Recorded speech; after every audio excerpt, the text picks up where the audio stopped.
Энэ шүүгч нар чинь нэмэгдлэг уулчихсан шиг санагдаад байна. Тэгээ нэг тийм хавдхай туулд явж байгаа шүү дээ. Тэгээ энэ шүүгчээс прокурор цэцгийн гишүүд эдний цалин маш бага байсан учраас сүүлд нэмсэн юм л да 17 онд ч их санагдаж байна. Одоо ингээд энэ 3 төрлийн нэмэгдэл баахан нэмэгдэл ороод ирэхлээр чинь прокурорын орлого нь шүүгчийнхээс дээр гарах шинж гарлаа. Дахиад асуудал үүснэ арднаас идэх шүнэ. Тийм учраас энийг хойшлуулаа. Тэгээ шүүгчийн бодит цалин орлоготой харьцуулсан судалгаа тооцоогоо оруулж ирээд тэгээ шүүгчтэй харьцуулахад булмаар юм байх юм бол энийг батлаа. Би эсэргүүцээд байгаа юм байхгүй.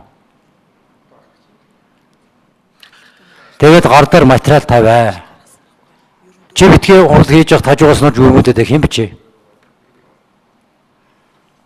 Ингэж энийг яах нухстай хэлцэхгүй бол энэ аюулгүйхээр боллоо шүү. Шүүгчийн цалингаас прокурорын цалин орлого дээгүүр байж болохгүй. Дахиад харьцаалдагдана. Тэнийг хойшлуулаа. Энэ арбимбод 90 бөөрн килод юм хэлэхгүй шүү дээ. Зүгээр л төсөв нэмэгдэхгүй гэж юм яриад байгаа болохоос биш. Цаад талд нь нэмэгдлүүдийг болгоод эхэлчих юм бол шүүгчнэрийн цалин орлого хэд болох юм, прокурор хэд болох юм гэдэг харьцаа чинь дахиад байхгүй болох гэж байна. Тийм учраас би буруу санал оруулж ирлээ гэж хэлэхгүй байна. Харьцаагаа эхлээд яг шүүгч прокурорын тэр нэмэгдэл элдв үндсэн цалин дээр гаргаж ирж хагаад дахиад гишүүдийн гар дээр материал тавиа. Тэгжээж ярий.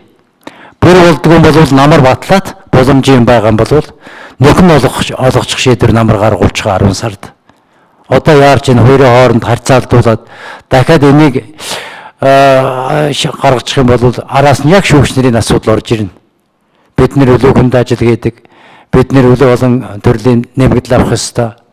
Прокурорыг болчлаа, үндсэн хуулийн зарчим алдагдлаа гээл. Өчнөө юм болно.